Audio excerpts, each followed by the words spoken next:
Turpinot pirms 7 gadiem aizsākto brīvdabas izrāžu ciklu, arī šovasar muzikālais teātris 7 gatavojas doties pie saviem skatītājiem ar jaunu Valdemāra Šoriņa muzikālo izrādi Grēku kalnu dēkaini.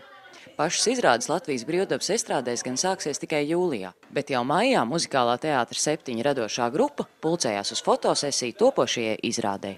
Izrāde, protams, komēdija, humors, izklaide, dziesmas, mīlestība, laimīga, labais uzvar, sliktais dabū pērienu, un darbība notiek Kankāļu pagastā, un tur ir tāds pakalns kalns, kas saucās Grēku kalns. Un kopš seniem laikiem, visām daudzām paudzēm, tas ir bijis kā tāds parks, kā randiņu vieta, kā tikšanās vieta, un arī tagad tur notiek visādi uzvedumi. Principā viņš ir kļūst par tādu daļu no to cilvēku dzīves. Jā. Viņš nav briesmīgi uzkopts, jā, bet vienalga viņš ir dzīves visiem.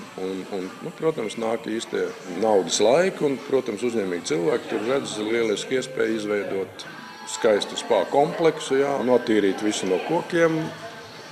Un tad ciema pagasta iedzīvotāji vienojas, ka tā to nevar atstāt, un viņi ar sev pieejamiem līdzekļiem šo kalnu aizstāv un izdodas viņu nosargāt, noturēt. Jā, man liekas, ka komanda mums ir nolasīsies interesanti, jā, blakus profesionāliem aktieriem arī piedalīsies izrādē, kas varbūt nav profesionāli aktieri, bet ir šovu zvaigznes un ir arī profesionāli dziedātāji, un darbs jau nav rakstīts tādā šausmīgi kaut kādā dziļā dramatiskā formā un formulā, viņš jau ir tās ļoti vienkārši, un es domāju, ka mums izdosies radīt tādu dzīves priecību un muzikālu atpūtas, teiksim, tādu gabalu, kas būtu pieņemams un skatāms visai ģimenei.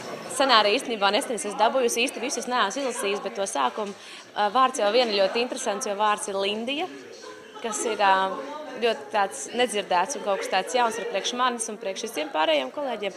Tāds rezumē par to tēlu varētu būt tāds, ka tā ir vienkārši parasta lauka meitene, kas no darba nebīstās, kas var arī kleitā arī zāģēt kokus, tad ir ļoti radoša arī. Bet tajā pašā laikā viņa ļoti mērķiecīga, viņa zina, ko viņa grib.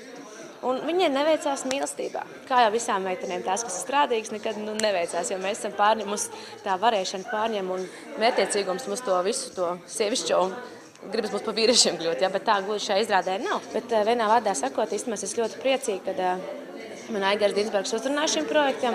Ļoti fantastisks režisors, no kā arī es varu gūt labas aktieru meistarības kaut kāds knifiņas un kilnieks arī, kas labi koreogrāfiju pasniedz. Un tad tā vienas arī pieteicos. Šoreiz man loma, atšķirībā no iepriekšējām reizēm, ir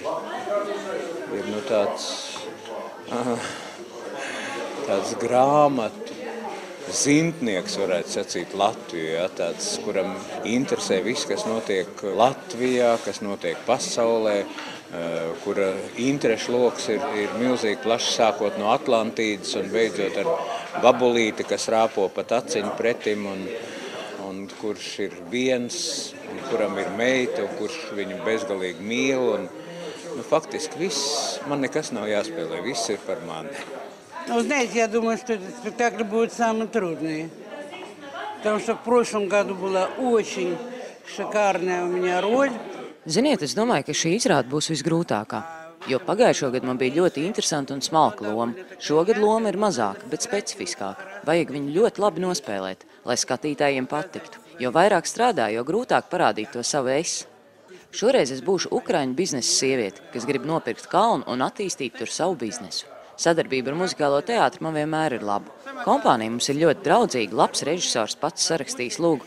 Pats galvenais, lai mums visiem būtu veselība un skatītāji nākt uz mūsu izrādēm, jo mums izrādes vienmēr ir humora pilns, muzikāls un pozitīvs. Tieši tādas, kādas tautai, manuprāt, šobrīd visvairāk vajag šajā grūtajā laikā. Atnākt, atpūsties, pasmieties, kopā padziedāt dziesmas, padejot un doties mājās labā noskaņojumā.